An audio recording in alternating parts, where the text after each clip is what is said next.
Bismillahirrahmanirrahim. Alhamdulillahi Rabbil Alamin. Wassalatu wassalamu ala ashrafil anbiya'i wal mursalin Sayyidina wa maulana Muhammadin al-mab'uuth rahmatan lil alamin wa ala alihi wa sahbihi ajma'in. Allahumma salli ala sayyidina Muhammadin al-fatihi lima ughliqa wal khatimi lima sabaqa nasiril haqqi bil haqq wal hadi ila siratikal mustaqim wa ala alihi haqqa qadrihi wa miqdarihil azim. Salatan taftahu lana biha abwab ar-ridha wat taysir وتغلق بها عنا أبواب الشر والتعسير وتكون لنا بها وليا ونصيرا. أنت ولينا ومولانا فنعم المولى ونعم النصير. اللهم افتح لنا أبواب فضلك وانشر علينا خزائن رحمتك برحمتك يا أرحم الراحمين وبجاه سيد الأولين والآخرين. أما بعد. وقال المؤلف حفظه الله تعالى ونفعنا به وبعلومه وبركاته في الدارين آمين يا رب العالمين. Kata muallif hafizahullah, maka tersebut di dalam tafsir Jalalain, al-wasilatu ma yuqarribukum ilaihi min ta'atihi. Artinya wasilah itu ialah barang yang menyampaikan ia akan kamu kepada Allah Ta'ala daripada ta'atnya. Situ kan. Baik tuan-tuan, puan-puan, hadirin hadirat yang dikasihi sekalian, alhamdulillah, puji dan syukur kita kehadiran Allah Subhanahu wa Ta'ala di atas curahan rahmatnya, kasih sayangnya ke atas kita semuanya, dapat hadir di dalam majlis pada pagi ini. Mudah-mudahan Allah Subhanahu wa Ta'ala menambahkan lagi kita kekuatan, hidayah, taufik, dapat hadir di dalam majlis yang akan datang, dan mudah-mudahan Allah Subhanahu wa Ta'ala menambahkan lagi ilmu dan juga kefahaman kita terhadap ilmu-ilmu agama supaya kita dapat beramal dengannya, dan mudah-mudahan kita selamat di dunia dan juga di akhirat. Jadi sambung balik pengajian kitab Al-Fathul Qudsi wal Kashful Unsi fi Tafsir al-Ishari Sufi. di dalam majlis yang pertama, yaitu firman Allah Ta'ala, Ya ayyuhalladzina amanu taqullah wabtaghu ilaihi wasilah wajahidu fi sabilihi la'allakum tuflihun. Jadi secara kesimpulannya dalam ayat ini Allah Subhanahu wa ta'ala menunjukkan kepada kita jalan atau cara bagaimanakah seorang itu nak mendapat kejayaan yang sebenar-benarnya, yang disebut sebagai al-falah al-haqiqiyyu, kejayaan, keberuntungan yang sebenarnya. Maka kejayaan dan keuntungan yang sebenarnya itu, tuan-tuan puan-puan hadirin hadirat, yaitu ada 4 syarat. Syarat yang pertamanya beriman. Karena itu Allah Subhanahu wa ta'ala berfirman, Ya ayyuhalladzina amanu, wahai sekalian orang yang beriman. Baik, itu syarat dia.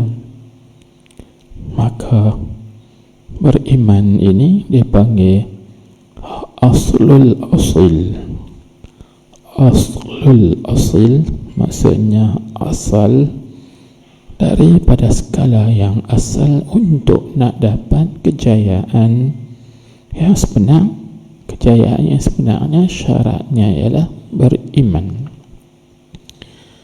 Seorang itu kalau tidak beriman dengan Allah Subhanahu wa ta'ala, walau dia berjaya dalam dunia pun sebenarnya dia tak berjaya. Kerana kejayaan yang sebenar itu pokoknya ialah beriman dengan Allah, beriman dengan sekalian rukun-rukun iman yang 6 perkara itu satu.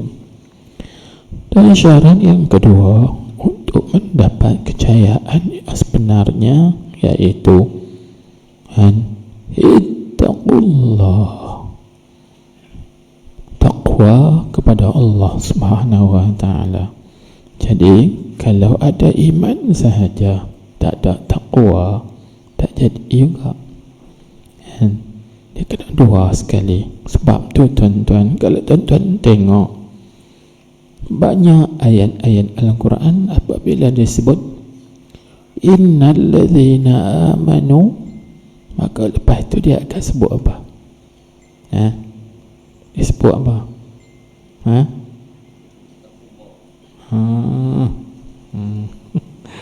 Innal ladzina amanu wa amilus salihat. Siapa ayat ni kan? Wal 'asr innal insana lafi khusr illa alladhina amanu wa amilus salihat. Kebanyakan ayat apabila sebut alladhina amanu, ke depan mesti sebut wa amilus salihat. Coba perhatikan dalam Al-Quran, kan kebanyakan ayat sebut begitu. Jadi amal soleh itulah takwa. Sebab apabila kita takwa, maka takwa ini mengerjakan segala yang diperintah oleh Allah dan meninggalkan segala yang dilarang oleh Allah. Itulah amal soleh. 2. Jadi kalau beriman sahaja tapi tidak melakukan amal soleh, tak jadi, tak sempurna. Jadi yang keduanya mesti mengerjakan amal soleh. Yang ketiga, syarat untuk kita memperolehi atau mendapat kejayaan yang hakiki, yaitu mesti ada ibtigha'ul wasilah. Ibtigha'ul wasilah yakni mencari atau menuntut wasilah. Itu dalam ayat Quran disebut wabtaghu ilaihil wasilah. Dan yang keempat yaitu jihad di jalan Allah. Seperti Allah Ta'ala firman dalam ayat ini, wajahidu fi sabilihi, berjihadlah, berjuanglah di jalan Allah Subhanahu wa Ta'ala. Apabila kita mengerjakan atau membuat 4 perkara ini yang kita sebutkan tadi, beriman, bertakwa, beramal soleh, beriman, bertakwa, dan cari wasilah, dan yang keempatnya berjuang di jalan Allah Subhanahu wa Ta'ala, maka Allah Ta'ala sebut la'allakum tuflihun. Ingat kaedah la'alla pada kalam Allah bukan makna litamanni, tapi la'alla pada kalam Allah maknanya litahaqquq, maksudnya pasti, tentu, berjaya. Artinya seorang itu kalau ada 4 ciri tadi, sifat tadi, pasti orang itu akan mendapat kejayaan yang hakiki, yang sebenarnya. Baik, jadi yang pertama kita dah bicara, yang kedua pun kita bicara juga, maka kita tengok ini yang ketiga, yaitu al-wasilah. Apakah itu wasilah? Tengok, sebab wasilah daripada perkataan wasilah, wasilah panggil jamaknya ialah wasail, itu jamaknya wasail. Baik, maka kita tengok sini apa makna atau pengertian wasilah. Baik, katanya maka tersebut di dalam tafsir Jalalain, tafsir 2 orang imam, Imam Jalal Al-Mahalli dan juga Imam Jalal As-Suyuti. Sebab itu disebutkan dia dengan Jalalain, 2 orang Jalal, Jalal Al-Mahalli dan juga Jalal As-Suyuti, 2 pengarang kitab tersebut. Baik, jadi dia kata di situ al-wasilatu ma yuqarribukum ilaihi min ta'atihi, itu ta'arif bagi wasilah. Dan dia kata artinya wasilah itu ialah barang yang mendekatkan ia barang akad kamu, yakni barang yang mendekatkan kamu. Boleh juga yuqarribukum dengan makna yusilukum, dengan makna yusilukum. Hawsala yusilu, makna yang menyampaikan kamu, mendekatkan, yakni menyampaikan kamu kepadanya Ta'ala. Apa dia barang tu? Bayan min ta'atihi, daripada ta'atnya, ta'at Allah Subhanahu wa Ta'ala. Jadi mudah cakapnya begini. Artinya kalau ditanyakan apa makna wasilah, bahasa mudahnya perkara yang menyampaikan atau mendekatkan kita kepada suatu. Perkara yang mendekatkan kita kepada suatu, yang menyampaikan kita kepada suatu, itu panggil wasilah. Baik, kita buat contoh, kita buat misal. Seperti tuan-tuan, puan-puan duduk di tempat yang jauh. Ada dari Sungai Petani, ada dari gurun, ada daripada Kuak Cepedak, ada daripada orang panggil Iyan, kata-kata tempat dari Iyan nak sampai ke Sultanah Bahiyah, Masjid Sultanah Bahiyah ni jauh, tu jauh. Tapi apakah yang menyampaikan tuan-tuan ke sini, yang mendekatkan tuan-tuan ke sini? Apa dia? Itu las, kereta tu las. Apa dia? Nak tanya, kalau tak ada duit boleh pakai kereta tak? Duit juga wasilah. Baik, kalau ada duit banyak, ada kereta 10 biji, tapi tak ada hidayah, tak ada taufik, tak sampai juga kan? Semua tu nak sebut wasail. Hidayah, taufik, duit, kenderaan, perhubungan yang lain, semuanya sebagai wasail. Barang tu umum, barang umum yang menyampaikan, yang mendekatkan kita kepada suatu, itu namanya wasilah. Baik, cuba tengok tuan-tuan. Jadi kalau kita kata kenderaan semata-mata, tak jadi juga. Kalau kita kata kenderaan semata-mata, tak jadi, kerana banyak orang ada kereta tapi tak sampai. Banyak juga orang ada harta, ada duit, tapi tak sampai. Dia hak besar sekali apa? Hidayah, taufik daripada Allah Subhanahu wa ta'ala. Kalau dapat hidayah, dapat taufik daripada Allah Subhanahu wa ta'ala, sampai.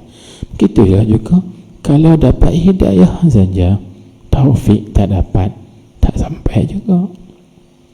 Tahu tak di masjid ni ada kuliah? Tahu, hidayah ada, tapi tersangkut. Sangkut tu maklumlah macam-macam kan. Sangkutan tu dia panggil mawani' atau awaiq, perkara-perkara yang menghalang, yang mencegah daripada kita sampai kepada maksud atau maksud, tempat tujuan kita itu. Tak boleh sampai. Baik, itulah tuan-tuan dipanggil, perlunya kita ni senantiasa minta kepada Tuhan hidayah. Kita minta hidayah, minta petunjuk, minta taufik. Allahumma waffiqni ila ta'atik. Dan dia doa tu, Allahumma waffiqni ila ta'atik. Ya Allah, berilah taufik kepada aku dapat mengerjakan taat kepadamu, ya Allah. Itu situ. Ya Allah, bagilah taufik, bagilah kekuatan. Sebab taufik ni maknanya khalqu qudratit ta'ah lil abdi, iaitu menjadikan kekuatan ta'at bagi hamba. Inilah yang disebut oleh ulama, rezeki dia ada dua bahagi. Ada rezeki hissi, ada rezeki maknawi. Tetapi rezeki yang paling besar sekali dia panggil sebut a'zamur rizqi.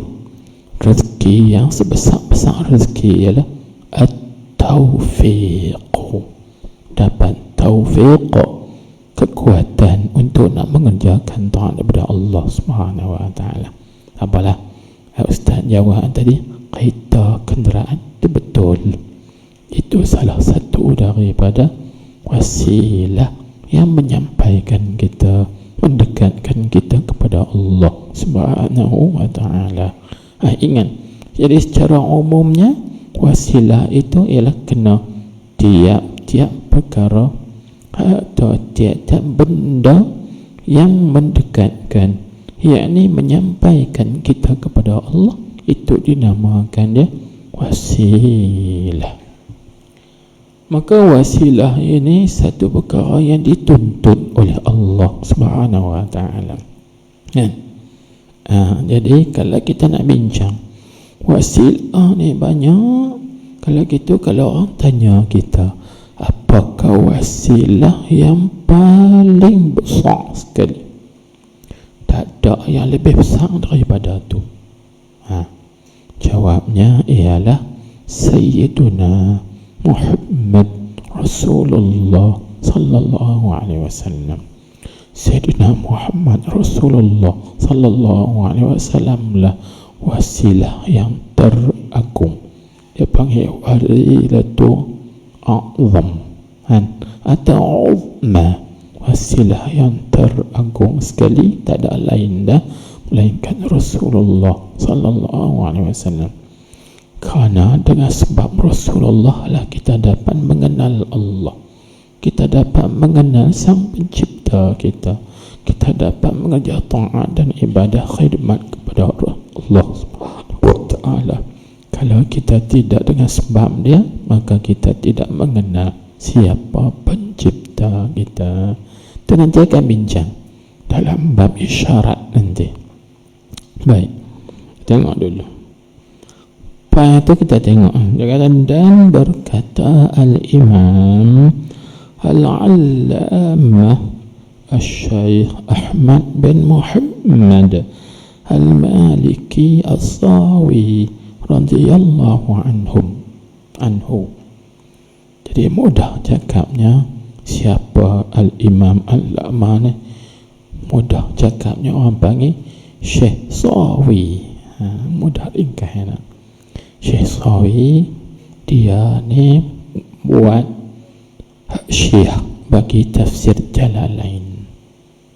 Jadi kalau tengok kitab Hasyiatus Sawi ala Tafsiril Jalalain, tu dialah tu. Dia kata apa? Dia kata sama ada ta'at itu fardu atau sunat. Ni nak faham lagu mana ni? Tak tahu mai disebut sama ada ta'at itu fardu atau sunat. Ni nak faham ke mana ni? Tak tahu ujung bangkai. Jadi dengar baik-baik. Jadi sama ada ta'at itu fardu atau sunat, ini dia nak ta'mim. Ta'mim ni maksudnya nak mengumumkan hak atas tadi ni. Mana? Kan kita baca tadi, barang yang mendekatkan ia kepada kamu, kepada Allah daripada ta'atnya. Itu. Di ta'at tu sama ada ta'at itu fardu atau sunat. Dia ta'mim situ panggil. Faham tak? Faham tak? Itu panggil orang mengaji ibarat kita, dia panggil ta'mim. Ta'mim tu maksudnya dia nak mengumumkan. Bila kata ta'at, ta'at tu banyak jenis. Maka disebut sama ada ta'at itu fardu atau ta'at itu sunat. Apa maksud? Maksudnya tiap-tiap ta'at, sama ada ta'at itu fardu ke atau ta'at itu sunat ke, maka ta'at tadi menyampaikan kita, mendekatkan kita kepada Allah Subhanahu wa taala. Gitu. Maka di sini terbit dua istilah. Satu dia panggil qurbul faraid, dan satu lagi dia panggil qurbun nawafil. Qurbul faraid, satu lagi qurbun nawafil. Jadi apa makna qurbul faraid? Yakni ta'at yang mendekatkan kita kepada Allah daripada fardu-fardu. Dan begitu juga qurbun nawafil, artinya taat yang mendekatkan kita kepada Allah daripada segala sunat, itu nawafil. Maka kedua-dua itu faraid dan juga nawafil, taat fardu, taat sunat, itu mendekatkan kita kepada Allah Subhanahu wa ta'ala. Jadi taat fardu dan taat sunat itu dikatakan wasilah, faham? Atau wasail. Semua itu wasilah yang menyampaikan kita kepada Allah Subhanahu wa ta'ala. Jadi artinya apa, tuan-tuan? Artinya kita jangan pandang lekeh fardu dan juga jangan pandang lekeh sunat. Sebab kita ini ada yang jenis dia rajin buat fardu saja, hak sunat sunat kau wajib aku tak buat. Jadi dia pandang remeh temeh, dia pandang hina, ringan, dia panggil remeh temeh. Ni sunat yang ni, tak payah buatlah sunat, kita buat fardu cukup. Ada macam tu kan. Setengah orang kata hak fardu tu kena buat sebab dia fardu, hak sunat kita kena buat juga. Kadang-kadang hak fardu dia buat cicai, yang sunat dia buat bagi elok, itu pun tertipu juga. Kita kena ambil dua-dua sekali kan. Ambil hak fardu dulu, selesai yang fardu dulu, laksana yang fardu dulu, kemudian baru kita ikutkan dengan yang sunat kan. Baik, kalau kita tengok kedua-duanya ini mendekatkan kita kepada Allah Subhanahu wa ta'ala kan, menyampaikan kita kepada Allah Subhanahu wa ta'ala. Tapi tuan-tuan, sunat dengan fardu ni kita tahu, fardu tu modai, sunat tu untung kan. Sunat tu untung, fardu tu modai. Jadi kalau kita buat fardu tak sempurna, tak balik modai, nak untung lagu mana? Kena buat bagi sempurna, bagi elok, bawa balik modai. Bayang sunat itu fardu. Kemudian apakah kelebihan sunat ni? Ini banyak kelebihan kan. Lagi kita insyaAllah kita ceritakan dulu, tengok yang ni dulu. Kerana tersebut dalam hadis ni, ilat bagaimana ni? Ilat bagi kata taat itu sama ada fardu atau sama ada sunat, maka dua-duanya itu mendekatkan kita kepada Allah, yakni menyampaikan kita kepada Allah Subhanahu wa ta'ala. Mana buktinya, mana dalilnya? Anda tengok. Kerana tersebut dalam hadis hadis yakni hadis Nabi sallallahu alaihi wasallam yang diriwayatkan oleh Imam Bukhari Imam Bukhari. Tapi hadis ni tuan-tuan dia panggil hadis qudsi, hadis qudsi dia panggil. Hadis qudsi ni maksudnya hadis yang Nabi kita Muhammad sallallahu alaihi wasallam meriwayatkan daripada Allah, yakni riwayat dengan makna. Kemudian Nabi kita Muhammad sallallahu alaihi wasallam meriwayatkan pula dengan lafaz. Itu makna hadis qudsi. Maknanya daripada Allah, lafaznya daripada Rasulullah sallallahu alaihi wasallam. Itu makna hadis qudsi. Jadi apa Allah Ta'ala berfirman, hadis ni sebelumnya ada, selepasnya pun ada, tapi kita ambil tengah-tengah. Wa ma yazalu 'abdi yataqarrabu ilayya bin nawafili hatta uhibbahu فإذا أحببته كنت سمعه الذي يسمع به الحديث. Artinya, bacalah hadis itu hingga akhir dan bacalah hadis itu hingga sempurna. Siapa tahu kepala hadis, awal hadis, Ustaz Ilmi nak belanja umrah,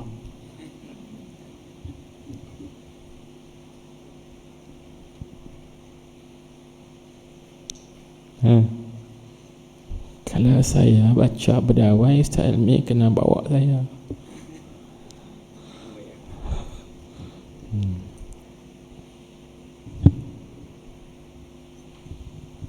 Jadi tuan-tuan boleh tengok hadis ni di dalam hadis 40 Imam Nawawi.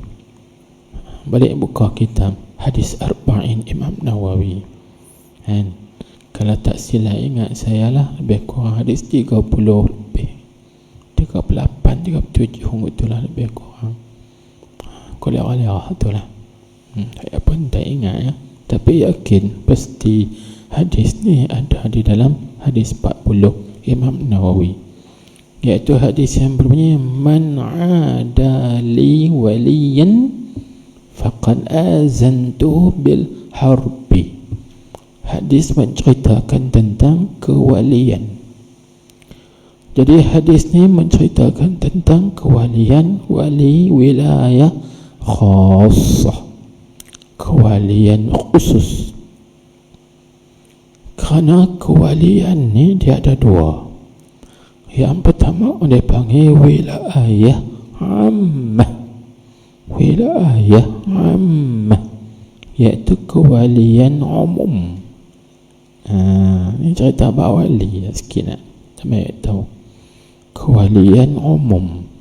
Maka kewalian umum ni diambil daripada ayat Al-Quran. Inna awliya Allahi la khawfun alaihim wa la hum yahzanun. Itu wali ammah, wali umum, iaitu Allah Ta'ala sebut, ketahuilah sesungguhnya wali-wali Allah, kekasih-kekasih Allah Ta'ala itu tidak ada ketakutan atas mereka dan tidak ada kesedihan, keresahan, tidak ada.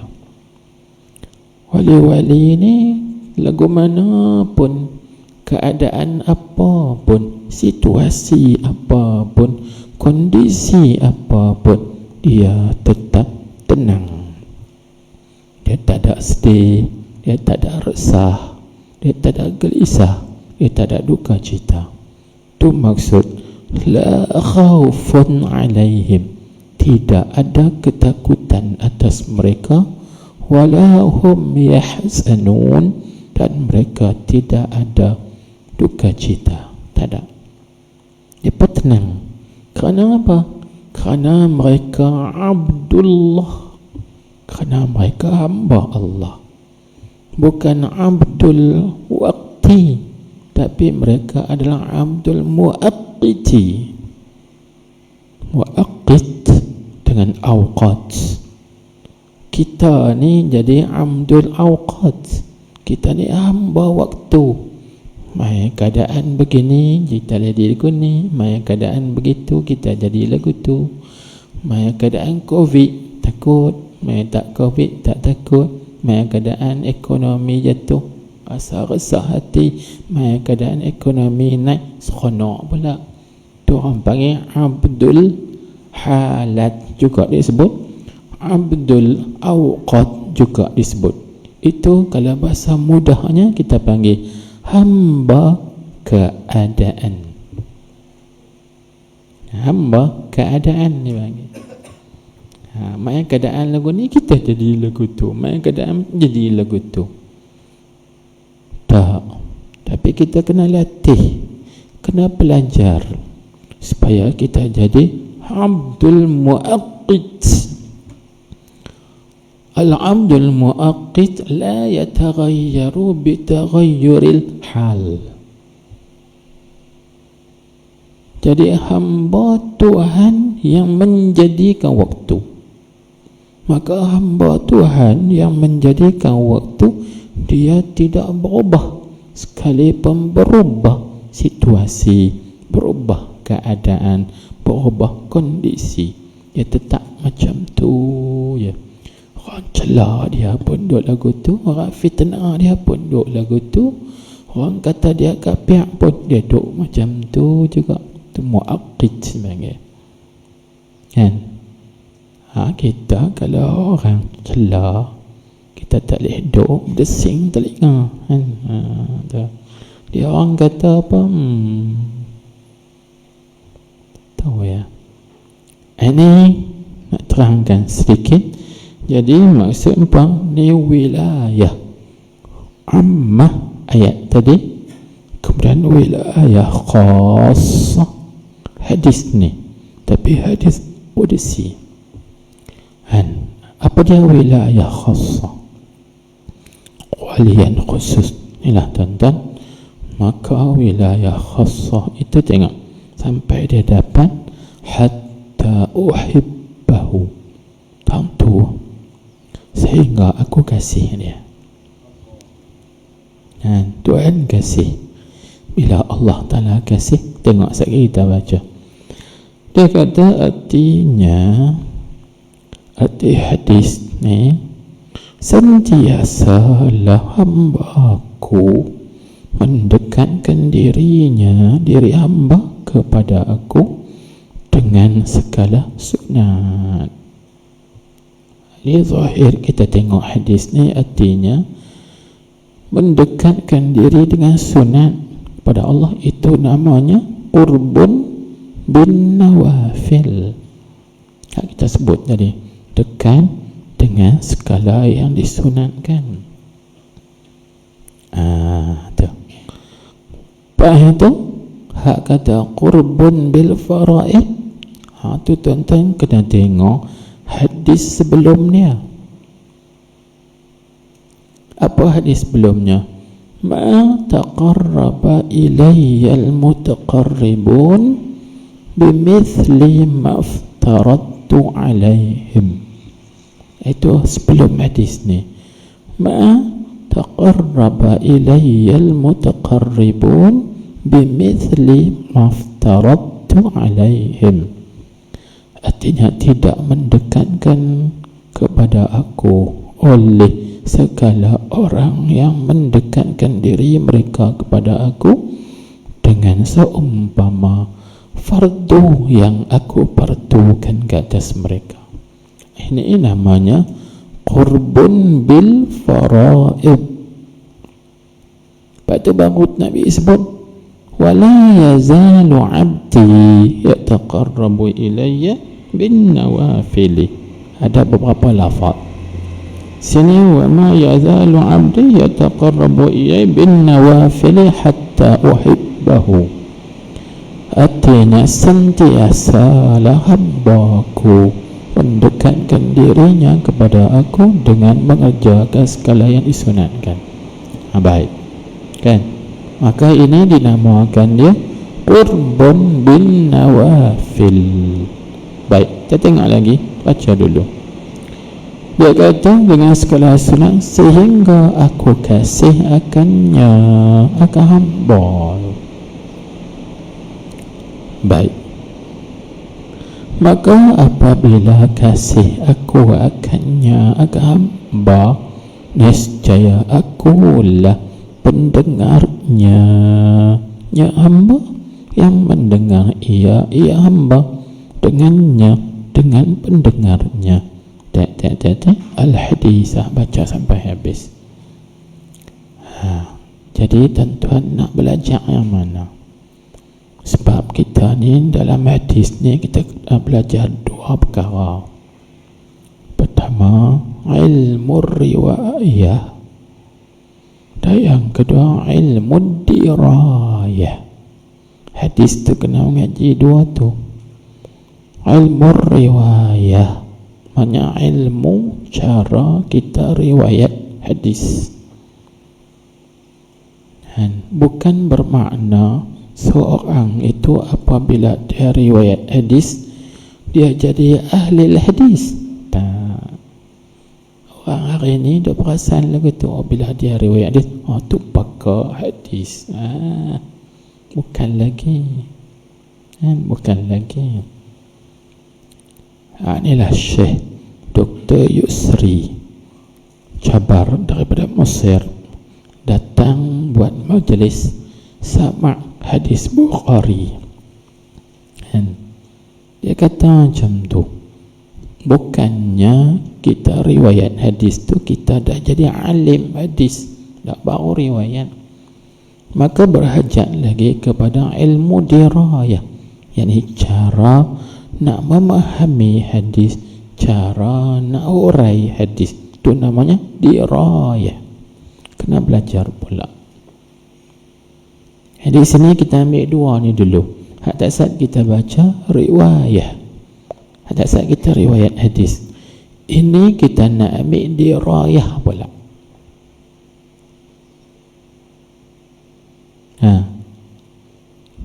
Dirayah tu maksudnya bagaimana kita nak menguraikan hadis, nak memahami teks hadis, dan juga nak memahami maksud dia, isyaratnya, sebagainya. Itu orang bagi dirayah. Cuba tuan-tuan tengok, kita ambil ringkas-ringkas yang saya tak mau nak bagi berat kepala saya dan juga kepala tuan-tuan. Benda ni berat, berat, tak mau bagi berat. Cuba tuan-tuan tengok, dia kata sentiasalah hambaku, itu satu. Dalam hadis kursi Allah Ta'ala menyebut sentiasalah hambaku.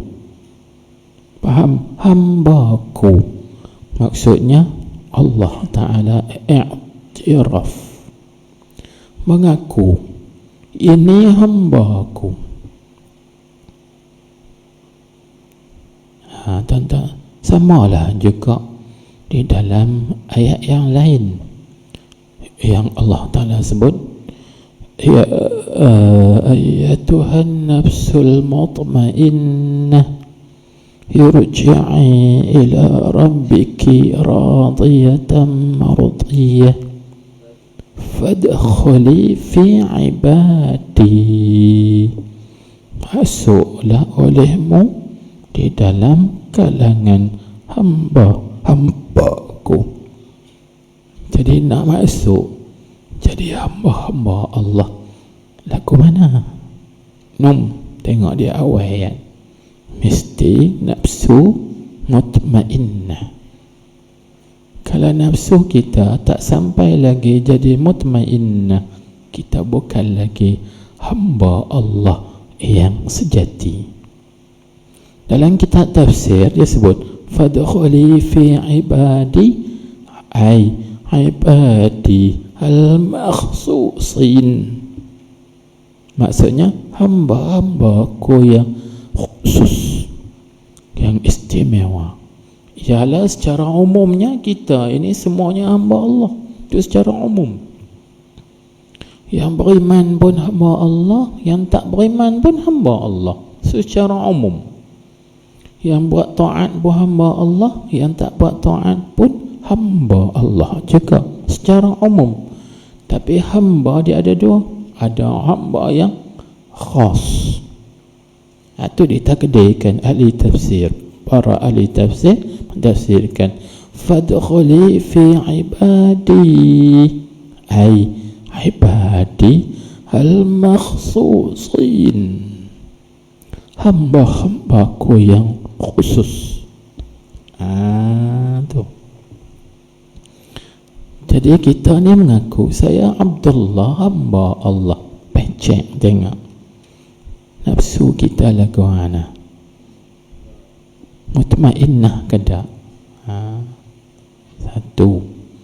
Baik di sini maksud tak kita dalam hadis ni, wa ma yazalu abdi, atau abdi idafat kepada ia terujuk kepada Allah, Maka idafah tu orang panggil litashrif, nak memuliakan, kemuliaan dari sisi Allah, sehingga Allah Subhanahu wa ta'ala menganggap dia hambaku yang taat. Tu satu tu. Artinya tuan-tuan, nak jadi hamba Allah Ta'ala yang taat tadi tak dapat, tidak kena ada cari wasilah. Wasilah kita apa? Sagi tengok ayat ni, hadis ni tak mana wasilahnya. Dia kata sentiasalah hamba ku mendekatkan dirinya, diri hamba. Itu apa tuan-tuan? Mendekatkan diri itu panggil apa? Amal soleh sunat ke depan. Mendekatkan diri ni panggil apa? Dan jangan lupa, sebab tu saya dah ajar dah, tasawuf haqiqi dia tak lari pada dua perkara, riyadah, mujahadah. Dua tu ingat. Bila kita mengaji kita ni, dua tu kena ingat, riyadah, mujahadah. Tu yang disebutkan oleh Imam Ghazali dalam kitabnya Ayyuhal Walad Tariqut Tasawuf Al-Haqiqi Ar-Riyadatu Wal-Mujahadah.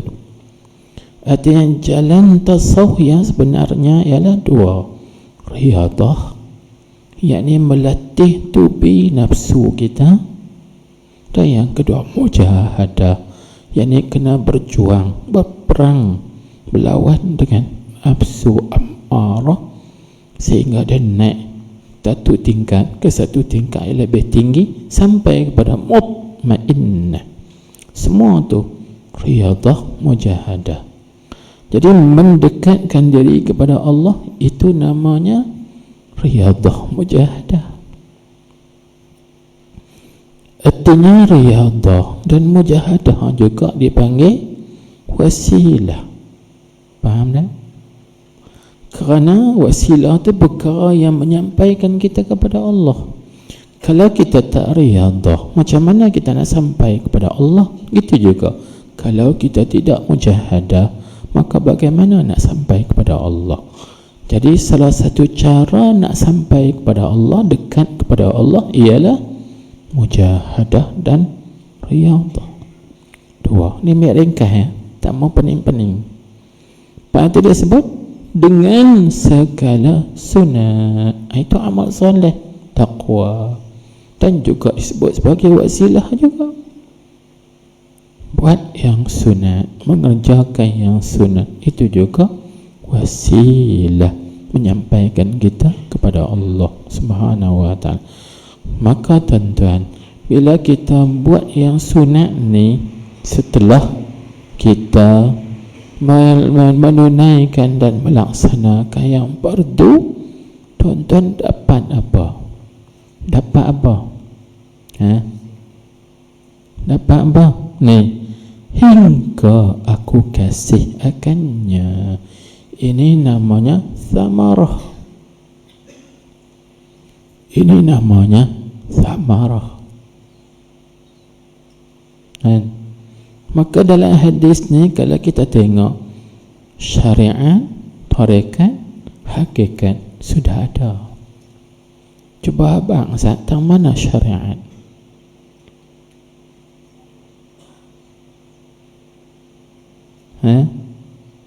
Mana syariat?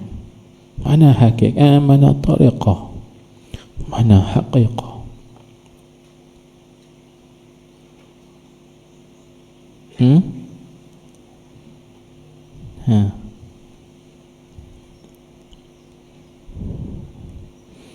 Mendekatkan diri, itu panggil apa? Mendekatkan diri, tariqah pada syariah. Pada sunat, buat dengan sunat, itu satu dah tariqah kan. Tapi lazim dalam tariqah tu ada syariah dah. Macam mana kita nak mendekatkan diri kalau kita tak tahu cara? nak dekat diri kan. Tahu cara tu syariat, lepas tu kita buat laksanakan cara-cara yang kita tahu tu, itu tariqah. Hasil daripada kita buat itu dapat samarah tariqah dan syariat. Itu panggil samaratus syariah wa tariqah, namanya haqiqah, hakikat. Hakikatnya di sini tak mana? Hakikatnya di sini tak mana? Kasih Allah. Tu hingga aku tu Allah. Hingga aku, yakni hingga Allah kasih kepadanya, kepada hambanya tu. Jadi hasil daripada kita buat, buahnya kita dapat mahabbatullah, dapat kecintaan Allah Subhanahu wa ta'ala. Ini maksud dirayah, bagaimana nak memahami hadis. Betul, basic dulu kita bagi dah, bagi faham gelo. Ingat balik kaedah tu, insya-Allah. Di sini kita nampak. Lepas tu apa lagi? Lepas faedah, ada faedah lagi tak? Ada faedah lagi tuan-tuan. Mana? Maka apabila kasih aku akannya, ya dia ke hamba aku tadi ni, nescaya akulah pendengarnya yang mendengar ia dengannya. Tentu nak urai dulu. Jadi bila sebut apabila kasih aku akannya, nescaya akulah pendengarnya. Di sini ada dua huraian yang perlu kita faham. Pertama, tuan-tuan tengok. Tadi dah dapat hasil daripada kita bersyariat, bertarikat, kita dapat hakikat. Hakikat tu ialah dapat cinta Allah. Baik, lepas pada Allah Ta'ala cinta, Tuhan bagi lagi. Tuhan bagi lagi. Sebab tuan-tuan, soalannya, cinta Allah adakah sama dengan cinta kita sesama kita? Tak. Tengok dalam kitab Ihya Ulumuddin Imam Ghazali, dia bahas bab mahabbah, bab kecintaan. Jadi mahabbah, kecintaan ini, dia adalah orang panggil samaratun min samaratil mahabbah, orang panggil samaratun, satu samarah daripada hakikat, atau juga disebut sebagai salah satu daripada maqam yaqin. Kerana maqam yaqin dia ada 9. Yang pertama taubat, yang akhir sekali ialah mahabbah, cinta. Jadi tuan-tuan, cinta ini, cinta Allah bukan sama dengan cinta kita sesama kita. Ini bukan sejenis, kerana Allah Ta'ala bukan jenis kita. Itu Imam Ghazali dia bahas lagu tu. Habis tu takrif cinta apa dia? Tuan-tuan, takrif kasih. Lagi abang cinta apa ya cerita pula kan? Takrif kasih, cinta apa mana kasih? Cinta. Takrif dia. Takrifnya iaitu mudah ya. Mailul qalbi ila syai', tu makna cinta. Mailul qalbi ila syai', bahasa kita panggil cenderung hati kepada suatu. Tu makna cinta. Kalau hati kita cenderung, condong kepada dunia, itu maknanya kita cinta dunia. Kalau hati kita ni ada cenderung, condong kepada harta, itu kita cinta harta. Kalau hati kita ni ada kecondongan kepada pangkat, jawatan, sebagainya, itu kita cinta pada pangkat jawatan. Faham tak cinta? Artinya cinta ni sifat apa? Sifat hati. Sebab tu panggil mailul qalbi, cenderung hati. Artinya cinta itu sifat bagi hati. Lepas kita tanya, Allah Ta'ala cinta kat kita, adakah Allah Ta'ala cinta dengan hati?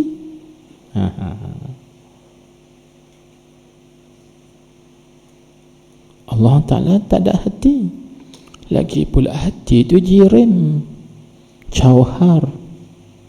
Tuhan kita bukan jauhar, bukan jirim. Takkan jauhar nak duduk dalam Tuhan? Mustahil. Dia laisa kamitslihi syai'.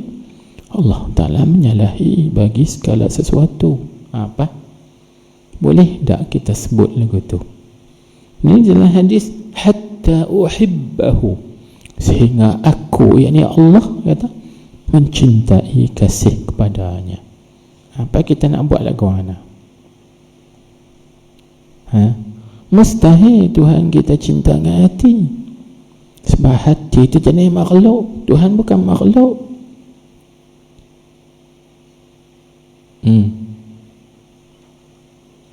Tu mana? Banyak kena ngaji lagi ya. Kita ambil makna lazim, tak boleh ambil makna hakiki. Ambil makna lazim. Sebab tu terjemah kadang-kadang perlu kepada terjemah harfiah, kadang-kadang terjemah umum, kadang-kadang terjemah dengan makna lazim.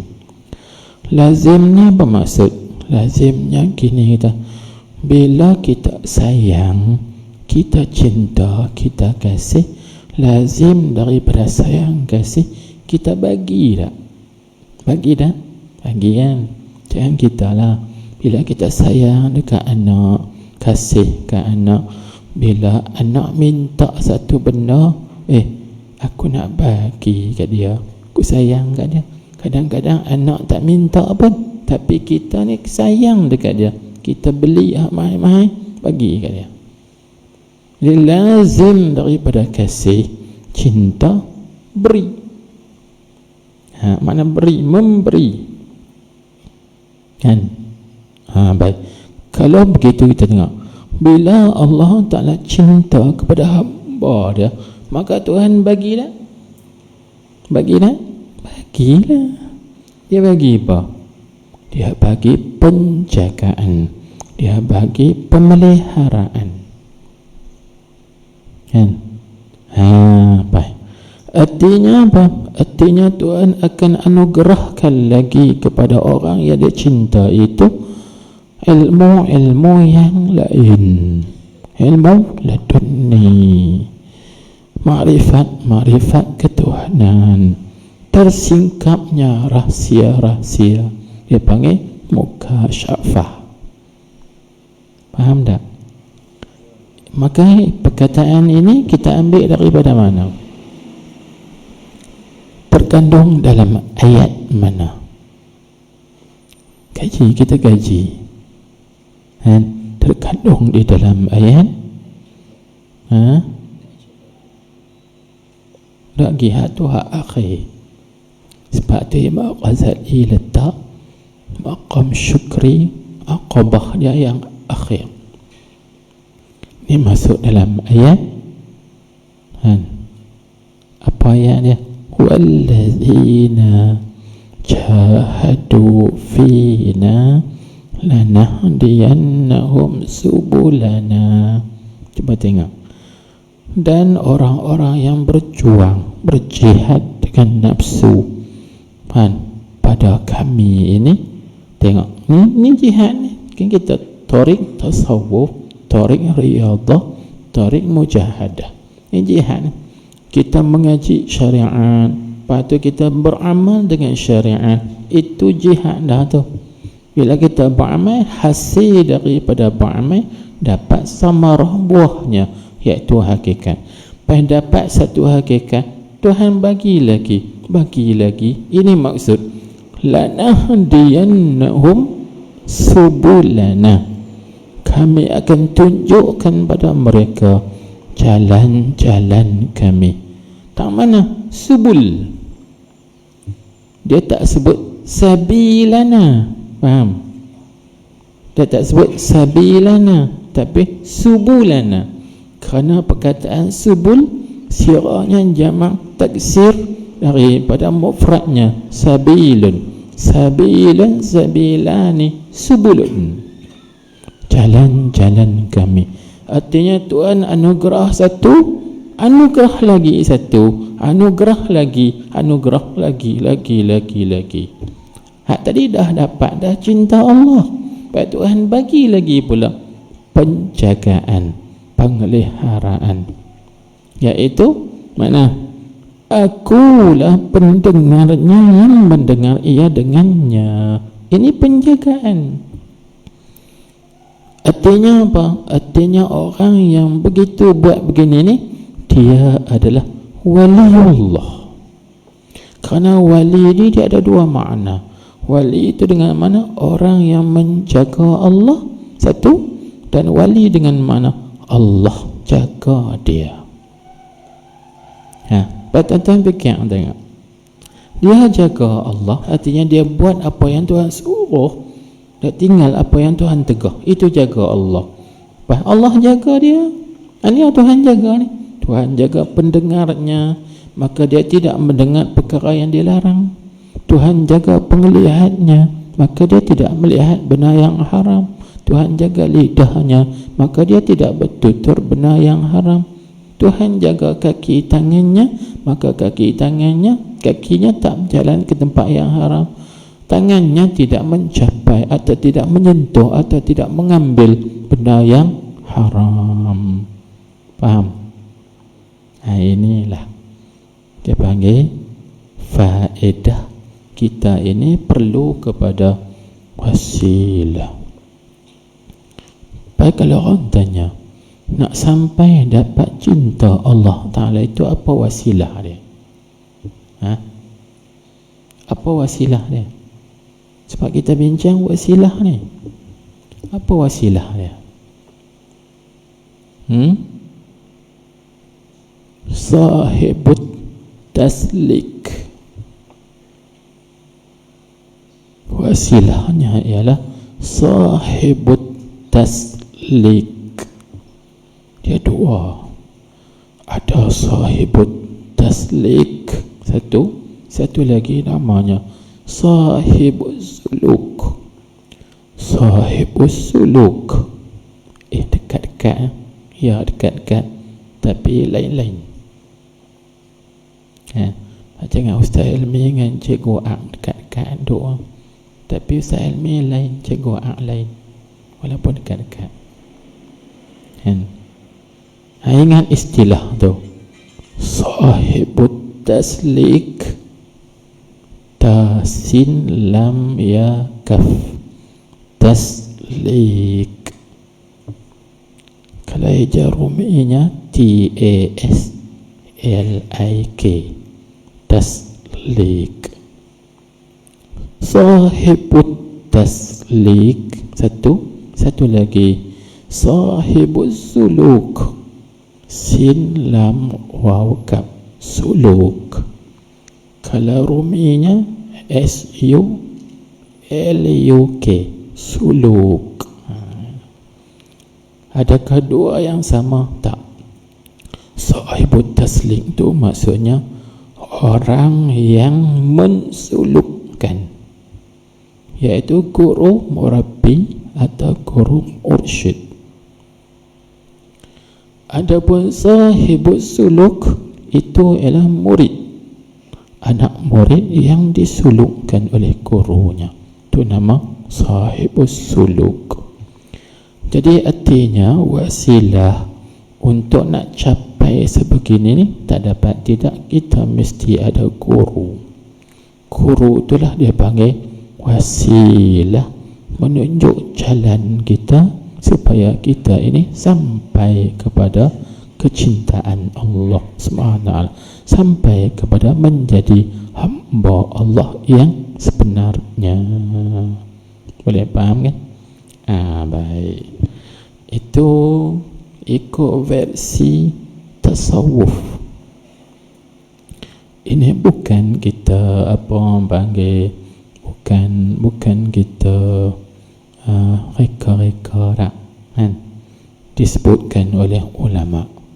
Kalau nak tengok benda ni disebutkan dalam kitab Mir'atul Haqaiq bagi Al-Allamah Imam Al-Barsawi dipanggil tafsir isyari sufi juga. Tafsir isyari sufi juga. Baik. Maka kita tengok al-hadis. Jadi panjang hadis tu tentang nescaya adalah aku pendengarnya, tentang kena buat catatan sikit. Dia ada sambungannya. Akulah pendengarnya. Maksudnya apa? Aku pendengar. Takut kita silap faham. Sekali kita kata kan. Jadi akulah pendengarnya, yakni kuntu hafizan. Dia ada dua makna.